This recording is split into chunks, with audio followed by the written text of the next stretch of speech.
देखिए, हम भले शरीर से थोड़ा दुबला पतला हैं। अच्छा। लेकिन मैं नहीं मानता कि यहाँ पे चुनौती है। जिस प्रकार से लोगों का रुझान मिल रहा है, अब राजा का बेटा राजा नहीं बनेगा, ये किसान का बेटा सेवक बनेगा। और रमेश सिंह को लेकर के पूरे विधानसभा से हर गांवों से लगभग फ़ोन आना शुरू हो गया है कि भैया आप हमारे यहाँ आइए, हमारे यहाँ के लोग मिलना आपसे चाह रहे हैं। देखा जाता है धन बल बाहुबल सब हावी हो जाता है गोरिया कोठी में। सारा धन बल रखा रह जाएगा और किसान का बेटा इस बार जीत जाएगा। चलिए नमस्कार, फिर से आप सभी का एक बार बहुत बहुत स्वागत है। बिहार में विधानसभा चुनाव की सरगर्मियां तेज हो चुकी है। उसी को लेकर अभी हम सिवान जिले के गोरिया कोठी विधानसभा सीट पे मौजूद हैं, जहां जनसुराज के नेता रमेश सिंह जो इस विधानसभा सीट से मजबूती से अपनी दावेदारी पेश किए हैं और टिकट के प्रबल दावेदार बताए जा रहे हैं। क्योंकि यहाँ का जो समीकरण है गोरिया कोठी विधानसभा का, उसको भली भांति सभी लोग जानते हैं कि यहाँ किस तरह की लड़ाई होती है। कहीं ना कहीं उस समीकरण में पूरी तरह फिट बैठते हैं रमेश सिंह, और इसी को लेकर प्रशांत किशोर ने शायद इन पे विश्वास जताने का काम किया है। संभवतः यहाँ से ये प्रत्याशी हो सकते हैं। वर्तमान में बात करें तो जिला पार्षद क्षेत्र संख्या 37 से वहाँ से जनता ने इनको मौका दिया है सेवा करने का, और जनता की भरपूर सेवा कर भी रहे हैं। रमेश जी, बहुत बहुत स्वागत है आपका। बहुत बहुत धन्यवाद आपको भी है, और आपके जो भी आर लाइव के दर्शक हैं उनको हाथ जोड़ के प्रणाम, नमस्कार। कितना विश्वास है कि प्रशांत किशोर आपको चुनावी मैदान में उतारेंगे? बिल्कुल, जनसुराज के लिए हम लोग लगे हैं। हर गांव घर घर जा कर के नीतियों से अवगत करा रहे हैं कि भैया वोट हम लोग देते हैं तो सारी व्यवस्था हमें यहीं चाहिए। हम दूसरे प्रदेशों पर क्यों डिपेंड रहें, दूसरे प्रदेश में क्यों हम नौकरी करने जाएं। हमारा लड़का अगर मजदूर है तो भी दूसरे प्रदेश में मजदूरी करने, हमारा लड़का अगर इंजीनियर है तो भी दूसरे प्रदेश में इंजीनियरिंग करने। ऐसा क्यों? वोट हम यहाँ देते हैं तो सारी व्यवस्थाएं भी हमें यहीं चाहिए। यही लोगों को बता रहे हैं। आज 20 बरस में माननीय नीतीश कुमार जी को कभी नहीं ये सूझा कि इस बिहार में इंडस्ट्रीज लगना चाहिए। लेकिन ये जनसुराज का ही दबाव था, माननीय प्रशांत किशोर जी का ही दबाव था, जो आज से 20 दिन पहले वो बिहार में कहीं कहीं ज़मीन चिन्हित करने के लिए वो मजबूर हो गए। मैं आपसे एक कहना चाहता हूं कि 19 साल 11 महीना ये बात आपके दिमाग में क्यों नहीं आया? आप कहाँ थे? तो इन्हीं सब बातों को लेकर के हम लोग जा रहे हैं। रमेश जी, ये जो आप मुद्दे बता रहे हैं ये तो बिहार लेवल के मुद्दे हैं। इसको प्रशांत किशोर काफ़ी मजबूती से उठा भी रहे हैं। लेकिन जिस विधानसभा से आपकी दावेदारी है गोरिया कोठी, यहाँ की अगर बात करें तो यहाँ देखा जाता है एक परिवार का दबदबा इस विधानसभा सीट पर देखने को मिलते आ रहा है। अगर आपको प्रशांत किशोर सिंबल देकर भेजते हैं चुनावी मैदान में तो इतना आसान तो होगा नहीं आपके लिए यहाँ चुनाव लड़ना गोरिया कोठी में।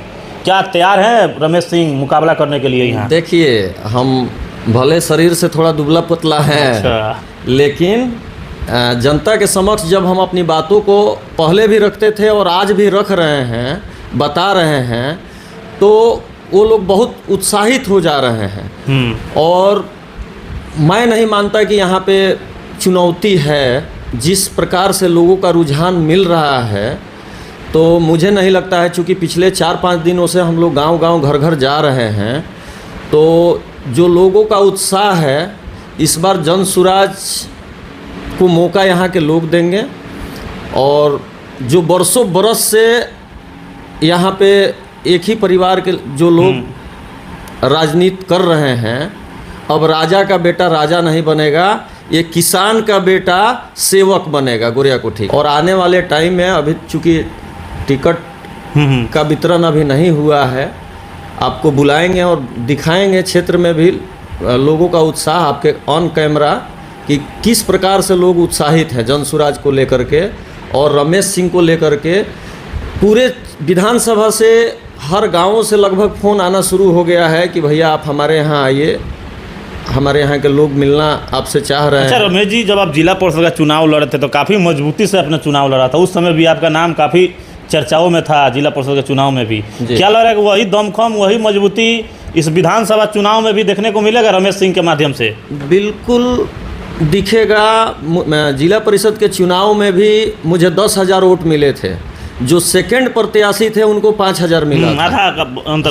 हाँ। तो उस वक्त भी जिस मजबूती से हम क्षेत्र के लोगों के समक्ष अपनी बात को रखे थे, आज भी वैसे ही पूरा विधानसभा में जाकर रख रहे हैं। हाँ, मैं एक संवैधानिक पद पर हूँ।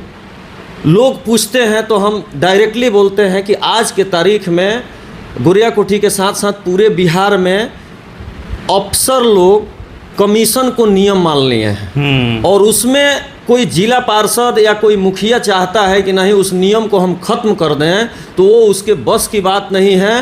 वो ख़त्म सरकार स्तर पर ही हो सकता है।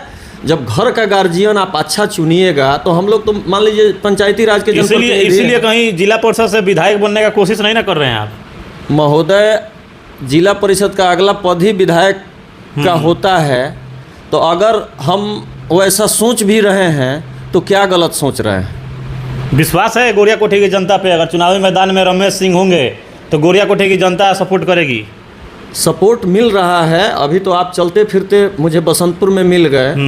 मैं अभी बारिश हो रहा है, नहीं तो आज ही मैं आपको साथ में लेकर के चलता और आप ऑन कैमरा देखते और दिखाते भी लोगों को कि जन सुराज को लेकर कितना उत्साहित हैं लोग। अच्छा रमेश जी, यहाँ के जो लड़ाई है, विकास का मुद्दा साइड हो जाता है चुनाव जब आता है तो। देखिए, यहाँ देखा जाता है धन बल बाहुबल सब हावी हो जाता है गोरिया कोठी में। सारा धन बल रखा रह जाएगा और किसान का बेटा इस बार जीत जाएगा। सबसे बड़ी बात यह है कि मूलभूत सुविधा होता है सड़क, बिजली, पानी। और ये बहुत दुर्भाग्य की बात है कि आज तक हम लोग वहीं पर हैं, उससे आज तक आगे हम लोग नहीं बढ़े हैं। हमेशा जात पात, हिंदू मुस्लिम, मंदिर मस्जिद अब नहीं चलेगा। बीजेपी शासन में है और कभी भी सवाल आप पूछिए बीजेपी के बड़े लोगों से, तो जब उनको सवाल का जवाब नहीं सूझता है तो वो लोग कहते हैं जय श्री राम। अरे भैया, आस्था से आप क्यों जोड़ रहे हो चुनाव को? लेकिन मेरा ये मन कहता है कि आज के तारीख में वही जय श्री राम जी पूरे बिहार के जनता से कह रहे हैं कि आप लोग मेरे नाम पर वोट मत दीजिए। आप लोग अपने बच्चों के शिक्षा के लिए वोट दीजिए, अपने बच्चों के चिकित्सा के लिए वोट दीजिए और बच्चों का पलायन रोकने के लिए आप लोग वोट दीजिए। ये श्री राम जी का ही आदेश है इस बार। तो चलिए, चलते चलते क्या कहिएगा गोरिया कोठी के लोगों से, जो लोग आपको देख रहे हैं उन लोगों से क्या? मैं हाथ जोड़ के अपील करूंगा कि कब तक हम लोग बेसिक सुविधाओं पर, एक पीसीसी बन जाता है तो हम लोग खुश हो जाते हैं। ये बेसिक चीज़ पर आज आज़ाद हुए हम लोगों को हो गया 79-80 वर्ष, आज तक इस बेसिक सुविधा से हम लोग बाहर नहीं निकल पाए। तो मैं हाथ जोड़ के आग्रह करूंगा कि आप लोग एक बार जन सुराज को मौका दीजिए। चलिए, बहुत बहुत धन्यवाद अपना समय देने के लिए। धन्यवाद आपको।